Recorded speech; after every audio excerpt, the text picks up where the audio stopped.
Welcome back, all my 40k fanatics out there. I'm DJ here at Tim's Nation to bring you my list that will be taking on Lane later today and his Iron Hands. Today, I will be once again bringing the Canoptic Court back for many reasons. One, I love me my Canoptics. Two, I will actually be taking this list to a tournament this weekend at Battlegrounds and Board Games in Canton, Ohio. So, want to get in the last little bit of the practice here for it. And three, I owe Lane a whooping. Last week, he brutalized and embarrassed my bugs. So, got to bring it back. Got to make it work. Got to make it happen. And let's get going. If you haven't subscribed to the channel already, please do turn on the bell for notification, get notified on all the content over here on the channel, including a couple other list tech and talk and conversations that I plan on doing this week. Over the weekend, once again, in the holiday season, it is extremely busy, so it pushes the recording schedule back, but then during the weekdays, I suddenly have significantly more time. So I spent this weekend doing a lot of research, reading up on things, kind of getting ready for a tournament as well, wanting to make sure I'm prepared for that. But as well, one of the things that I plan on doing here with the channel is I will be going over every one of the detachments that the Necrons can bring, talk about them a little bit, and then build a list and play it that week against Lane or whomever else maybe here on our Monday, Tuesday, Wednesday, Thursday, 40k battle reports. You know how that goes here. If you're a friend of the channel, I post up on Wednesdays for the battle report, Thursday for a post game, and Tuesdays you get to see the list that we're bringing. But I want to go through each one of those detachments, so in turn, I'm going to start with the Canoptic Court, since I will be taking it this weekend to a tournament, and then I can jump over into some of the other detachments going into the next week. So guys, as well, take a look at that video where I'm going to go into more detail about the Canoptic Court and what the Canoptic Court can do. For this video instead, I'm going to be just talking about the list that I'm bringing today as well to the tournament, because lists are locked in, so fingers crossed, hope I got it right this time. And some of the changes that I made and some of the things that I noticed with the detachment and why I made those changes and why I'm not bringing Nightbringer. Because I know he's definitely been one of the more appealing choices, especially out of Catan's. It feels like Nightbringer and Void Dragon is Catan number 2 in my heart, in my mind, where it's like you can use the Deceiver in some tricky ways out of the teleporting detachment. And if you want another Catan, you take Void Dragon. Nightbringer is just a beat stick. And if you want another Catan, you take Void Dragon. So with that, Nightbringer is still a very popular choice, but I didn't take him for this list, and I'll talk about that and talk about why. So let's get over and talk about what I am bringing in the resurrected Canoptic Harvest. Here comes the Tim's Nation Canoptic Harvest back on the channel. Let's take a look. All right, so here it is. Here is the Canoptic Harvest in all of its glory. So with this, I'm going to bulk the characters into the units that they're built in and they're for. With Necrons, there's not, especially with the Canoptic Court, there's not really a lot of bouncing around of units. The only thing I realistically could do would be to put a Technomancer with the Lich Guard, but then I wouldn't have anything to attach to the Wraiths. So it's kind of telegraphed what characters are going into what detachment. Not a lot of picks there. So with that, we're just going to tie the characters into the detachments with everything they have and talk about what they're doing today. So let's start off with the stuff that's a little more simplistic in its role and what it does. The first and foremost, the Canoptic Doom Stalkers. So the Canoptic Doom Stalkers play very, very well off the Canoptic Court's power matrix, being that they're usually backfield, so they're pretty much going to be in a power matrix the entire game. If you start moving them up the field, you probably have control of center field, which means that then No Man's Land will probably be a power matrix, so these guys will probably just have rerolls to hit for the majority of the game. So things that give -1 to hit, while they can affect these guys since they're hitting on 4s normally and going up to 5s, would mean significantly less hit. It's not as devastating with having all the rerolls available. They do have heavy on their guns, so if they sat still, they could get +1 to hit, which is nice, but honestly, I'm moving these guys a lot. Their 5-up Overwatch ability is very strong, especially with the full rerolls, assuming that they're in the power matrix, and can really threaten objective markers from all sorts of angles to really just give me extra turns of scoring primary because of an opponent not wanting to get hit by the Doomsday cannon on their heads before trying to do the damage themselves. So Doomstalkers are amazing out of Canoptic Court. They are definitely the heavy, long-range weapon that this list needs, this army needs. And they, because they're Canoptic, they probably see better than Doomsday Arcs or Destroyers because of the fact that they're Canoptic and they get that reroll to hit. So I got my 3. They're going to be here for punchy purposes and long range. We'll see how they do. So far, they've been great without having so much of a boost. I've been running them for a long time, and with these, the full rerolls is such a huge boost moving forward in the Canoptic Court. Next up, we have 2 Canoptic Tomb Sentinels. So I dropped this down for my last list. I had 3 in before, and I dropped it down to 2. The reason why is the gun is amazing, and it does very well when it's in a power matrix. Doubling up on them once again is very, very good. Tripling up, the third one was starting to find difficulty to find a good place to be able to still get line of sight, shoot, possibly ignore cover if necessary, but just being in a good position. The third one was not in a great position, and with some recently found tech, now having the codex in hand, I needed to make some point cuts. So these guys, I dropped down to 2. Both will be in reserve. Both will be deep striking in. Their large base size can do excellent for move blocking. Their gun is very, very nice. And toughness 9, 9 wounds, 4 up invuln, also a gloom prism. Hit these guys with 1 command point to give them that lone op strat is very nice, especially when they're close. They can really mess with an opponent's play and really get into a person's head. So I'm glad to still bring these guys. I still think they're great. I was able to just, it was a very difficult decision, but I had to drop 1 to keep other synergies that I wanted with the list. Moving on, we have 3 2-man squads of spiders.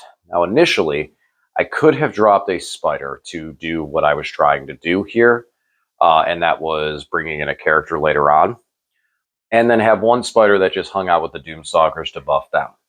However, the spiders could buff the Doomstalkers and give them the Feel No Pain 6 because they're vehicles. The spiders will still be able to give that 6 up Feel No Pain to vehicles, which are not the centipedes. The centipedes are actually monsters. But what it comes down to is something that the centipedes cannot do, something the sentinels don't do, and that's fight well in combat. Although the spiders are slower with their move, they do fight very, very well in combat, and being if they're in a power matrix, they can really shred units. Also, since they're vehicles, that means they're able to tank shock. I really like these guys for being able to get on objective markers and hold objective markers and play the secondary game. They're just tough enough to really push past a lot of units. And those who have played 40k for a long time will remember Dark Eldar playing a list called Thick City. That had a lot of Feel No Pains, a lot of high toughness, and it was just very, very tough to get through. With the Feel No Pains, the wounds, the high toughness, many, many Talos and things like that. This plays into a lot of those similar roles with having a lot of the army at a higher toughness. In fact, the lowest toughness in my army is a T5 on the Immortals, and that's 1 squad. Everything else is T6 or above. So the spiders still do very well with that aspect of being able to be toughness 7 with 6 wounds, and will have a 6 up Feel No Pain because they are vehicles. They hit really hard, and on top of it, they have devastating wounds off their particle beamers, which one thing with this army is being able to get damage that sticks. We have a lot of rerolls to hit, so we can hit really well. But then it comes down to rolling to wound or getting through armor saves. Into light armored units, not necessarily as bad. We do have some weapons with higher strength that can get through that. The spiders having the devastating wounds help us in that scenario with getting to high armored units and being able to at least put some devastating wound damage because of the high volume of shots. Each spider has 2 particle beamers, which count as 2 separate guns. So, just for some quick math purposes on their blast, if a 2-man squad of spiders were to shoot into 20 termagants per se, they would get 4d6 shots plus 16. That is a lot of fire, especially when you're re-rolling all hits and you have devastating wounds inherently. So everyone knows I love my spiders. I do think they have a really strong place out of the Canoptic list. And I decided to go with them over the Nightbringer, which I'll talk about more a little bit later. Next up, now we start getting into the units that have characters led to them. So first we're going to start off with a squad of Wraiths with a Technomancer. This is a very simple squad. This is just a squad of Wraiths with a Technomancer. There is no enhancements here. You know, we got 3 of the old school Wraith models that I got on the right bases, and our converted Techno Spider to go with our Cryptek Legion, or our Canoptic Legion. So these guys are just going to be relatively basic. They're going to get deployed in my deployment zone. They're going to move out, try and snag some objectives, have all the access to the awesome Canoptic Court stratagems, being very tough, extra wounds, feel no pain, and, you know, a little bit of not too bad in combat, but that AP1 leaves some wishing there. And that's kind of where a lot of the stuff lies with Canoptic, is being able to actually get that final damage through. These guys are only AP1, so that can be a little rough into some tougher targets, but they are 2 damage apiece, so every hit that hits is going to do some damage. Moving over into our more souped up of the Wraith squads is this beautiful beauty. We have 6 Wraiths, a Technomancer, our Techno Wraith, and 2 Crypt Thralls? What? That is right. Crypt Thralls can join any unit that is led by a Cryptek. I'm sorry, Crypt Thralls. I think I said that right. So the Thralls can be attached to the Wraiths. Negatives. Now, Thralls have a 5-inch move.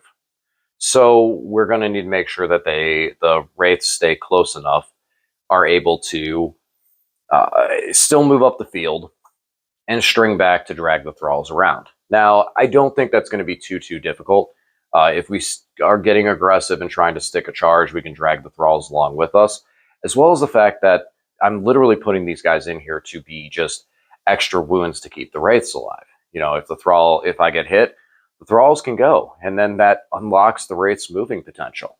Now, some may say that these guys are infantry, and that hurts giving me the infantry now capability for anti-infantry weapons, but that's actually true once you attach the Technomancer. And after doing some research into keywords and stuff like that, I'm going to be doing a video to keep an eye out for, talking about how keyword rules all apply and stuff like that, because there are some interesting things, and especially this army, this codex, really emphasizes on those different detachment special rules. Now, this unit will have an enhancement. They will have the infiltrate enhancement, the dimensional something or another. Sorry, I don't have it memorized off. I don't have them all memorized just yet. Dimensional Sanctum. You know, I was going to guess that too. So these guys will be able to infiltrate. And that's another reason to have the Thralls in there, because the unit's already going to be up closer. So if they get hit by some stray fire, I'm able to take the damage on the Thralls while still saving the stratagem for lone operative capabilities onto another unit, giving me a lot more defensive play on the early goings of the game. And last but certainly not least is this brutal bad boy of a squad. Get ready to see this at least in one unit, every Canoptic Court on a table near you. And one of the main reasons I had to make a point cut, we have 10 Immortals with a Chronomancer and an Overlord with Translocation Shroud. So some of the versions I've seen with this unit have had the Plasmancer to be able to get the 5-up critical hits. And I get it. I can completely see why you would want to do that for so much increase in extra damage. However, my mindset is in the realm of a more defensive player and a more defensive play style. So for me, I like the -1 to hit, as well as the Fire and Fade effect that gives the Immortals. For me, it gives me more turns that these guys are going to be available to use. My thing with the Plasmancer is you will be able to get out and do a heavy amount of damage to a target, but there's a very strong chance that the Immortals will then get removed after. Yes, for one command point, you can make these guys untargetable, but I like to, the lone op strat, but I like to have that with other things on the outside that can really mess with my opponent's game. And by being able to just move these guys out from behind a wall and then fall back, huge. Makes them very tough to deal with. and literally probably keeps him protected for the entire game, as well as some other defensive capabilities. Now, in the last game where I played against Drakari, I had one Immortal on an objective marker, and the rest were behind in a building. So if I got shot at and had to remove models, yes, the one that was in line of sight would have been the first to die, and then I would have pulled from the back, allowing me to then resurrect at least one model, minimal, and put that model back out onto the objective marker, allowing me to control that and score that moving forward. And that's kind of what I like and how I like to play and where I'd like to see the tech with this army. While the Plasmancer is definitely, I'm glad to see that that guy has a home now. I'm glad to see that there's a lot of play off of him. He is still, to me, to me, you lose the Immortals after, or you're forced to spend the command point strat, in which case you're telegraphing that entire play, and the rest of your army is falling short because you're more or less playing around a Death Star that realistically cannot take on the world defensively. If someone gets within 12 inches, the Immortals are going away. And since they don't have as much reactive, for a command point, you can move away, but that unit has to be within 9 inches. So a unit that's deep striking in or coming in from strategic can remove them pretty quickly with the fact that they're only 1 wound apiece. No feel, no pain. Yeah, and no minus to hit because now you have the Plasmancer instead. Now, and that's just me, though. I do see the value behind the Plasmancer, and some people who play more aggressive styles and may have a more aggressive and different build than I am running, maybe without the Sentinels, maybe more on the forefront, might be able to slam so much extra in the face with Scarabs and other things that your opponent simply doesn't have the time to even deal with the Immortals, even though they should. Now, the Overlord with Translocation Shroud is a new addition to not only my collection, not only our army, but, well, that's about it. He is unbelievable, and I really do understand why a lot of people say, if you're taking an Overlord, you're basically taking him. He costs the exact same as a regular Overlord on foot. The only difference is one ability. The Overlord himself can reduce damage by 1. The Translocation Overlord can allow you to auto-advance 6. And basically, it's like a teleport action, so you ignore a lot of things within your way, which is a whole list under the ability. But for the most part, he allows you the auto-advance 6. With the Tesla that these Immortals are equipped with being an assault weapon, that means that these guys are just basically looking at just flying across the field, shoot, and then let the Chronomancer move them back behind a wall. So it allows me for excellent positioning with these guys. On top of it, he also has a Resurrection Orb that allows him once per game at the end of any phase, so yours or your opponent, once per game, you get a D6 reanimation.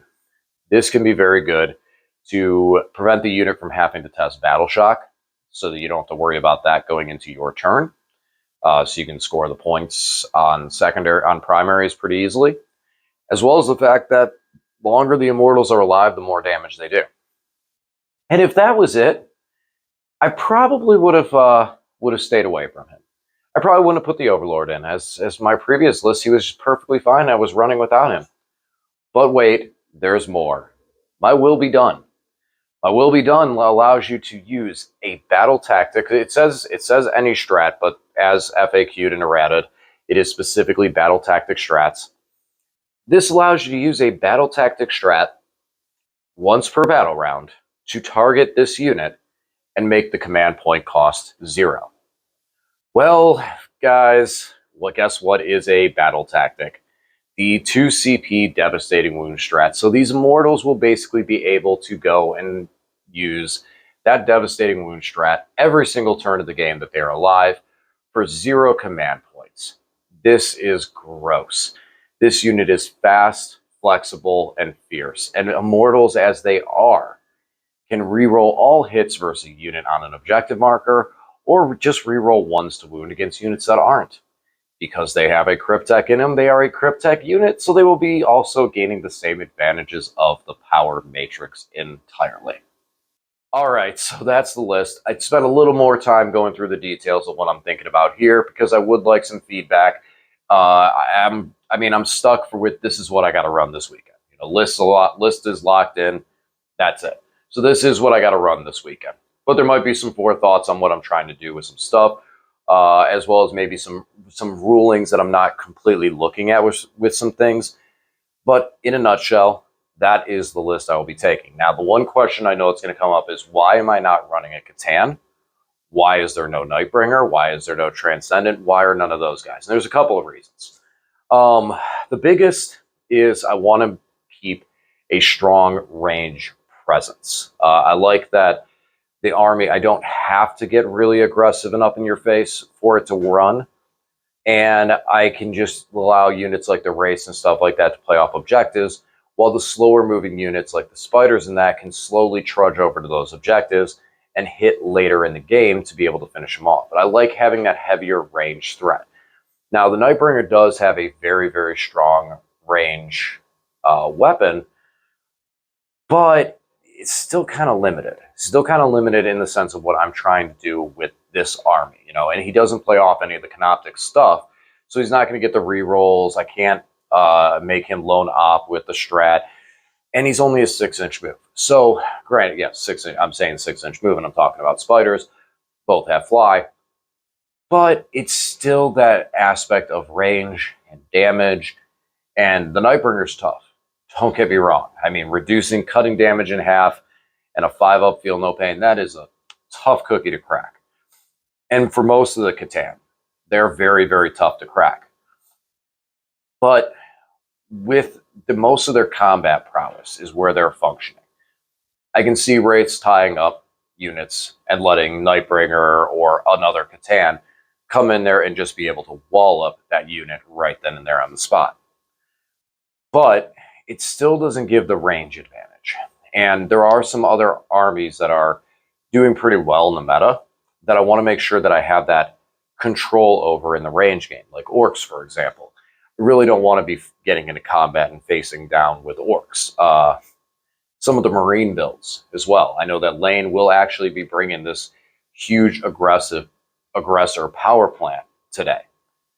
I don't want to get in combat and get stuck with those things. You know, even though the Wraiths are very, very tough and durable, I like the fact of having to, okay, if you get close, I have Doomstalkers that can overwatch you, I have Spiders that can pour a bunch of shots into you, and I have Immortals that can spray you off the point, that by the time you do get to the Wraiths, you don't have enough objective control value to kill them. I'm able to slowly remove your unit, and in some scenarios, I can tie myself and hold myself in combat on that objective marker to have other units not be able to hit me. The Catan are very, very strong, and if you're running the Catan in your list, by all means. But I do feel the Catan play into a more aggressive play style, a more offensive play style, whereas myself, I'm more of a defensive player. I like playing on the defense. I like being able to be more reactive, and the Spiders play more into that reactive side of things that does well for me. And it's always something that I talk about with Warhammer in general. If you're not running units that you like, you may not be able to get behind them. If you don't feel strong with those units, even though people say this is the best unit in the game, you may not be able to run them as well because they don't fit your playstyle or way that your mind works. Similar as things like chess. You look at this game and in a whole, your opening and your play may be totally different than someone else's. Well, 40K is the same.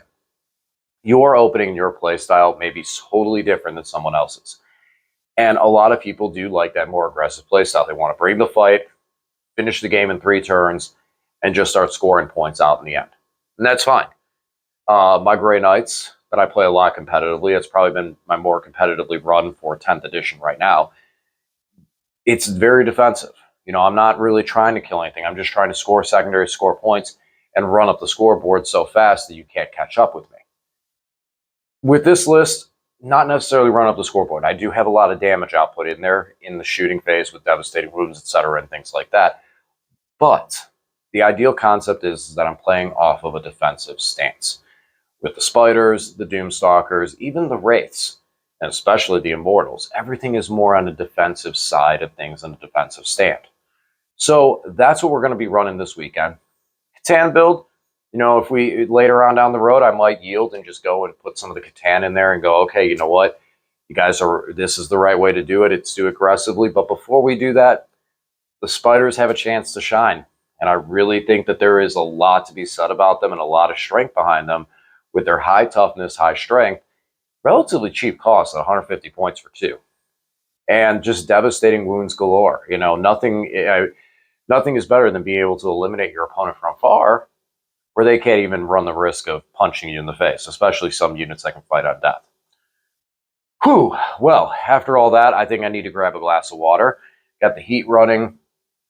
Just found out that I did not open my ventilation, so I had no heat coming in here. That's why we got a little bit of a different hat for today, because I'm a little cold down here right now as the heat's still warming up down here, but definitely feeling it. Definitely feel the heat coming in here and warming everything up and getting ready for tonight's game. So, all right, guys, thanks for watching, and I'll talk to you again soon.